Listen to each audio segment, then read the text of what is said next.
After 20 weeks of பிரெக்னன்சில உங்களுக்கு high BP, அதாவது 150/90க்கு மேல இருக்கா, புரோட்டீனுரியா யூரின்ல புரோட்டீன் லீக் ஆகுறது இருக்கா, அது கூட சேர்ந்து வாரத்துக்கு 2ல இருந்து 3 கிலோ வரை வெயிட் ஏறுறீங்களா, சோ அது கூட ஹெட்டேக், வாந்தி, கொமட்டல் இதெல்லாம் இருக்கா, அப்போ உங்களுக்கு ப்ரீ எக்லாம்ஷியா இருக்க வாய்ப்பு இருக்கு. டுடே மே 22 வேர்ல்ட் ப்ரீ எக்லாம்ஷியா டே.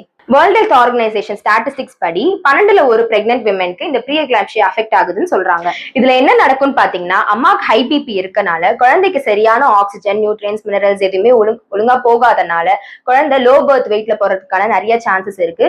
அது கூட வயிற்றிலேயே குழந்தை இறந்து போறதுக்கான சான்சஸும் இருக்கு. ஸோ ப்ரீ டேர்ம், அதாவது எஸ்டிமேட்டட் டேட்டுக்கு முன்னாடியே குழந்தை பிறக்கிறதுக்கான நிறைய சான்சஸ் இருக்கு. யாருக்கெல்லாம் ப்ரீ எக்லாம்ஷியா வர்றதுக்கான அதிக வாய்ப்பு இருக்குன்னு பாத்தீங்கன்னா, 35 இயர்ஸ்க்கு மேல பிரெக்னென்ட் ஆகுறவங்களுக்கு, 20 இயர்ஸ்க்கு கீழே பிரெக்னென்ட் ஆகுறதுக்கு அதிக சான்ஸ் இருக்கு. அடுத்தது என்ன பாத்தீங்கன்னா, நீங்க குண்டா இருந்தீங்கன்னா கண்டிப்பா உங்களுக்கு ப்ரீ எக்லாம்ஷியா வரதுக்கான சான்சஸ் இருக்கு. அது கூட சேர்த்து மல்டிபிள் பிரெக்னன்சி, அதாவது ட்வின்ஸ், ட்ரிப்ளெட்ஸ் கூட பிரெக்னென்ட் ஆகுறவங்களுக்கு இந்த சான்ஸ் இருக்கு. உங்களுக்கு BP, sugar, thyroid, kidney disease ஏதாவது இருந்தாலுமே உங்களுக்கு வரதுக்கான சான்சஸ் இருக்கு.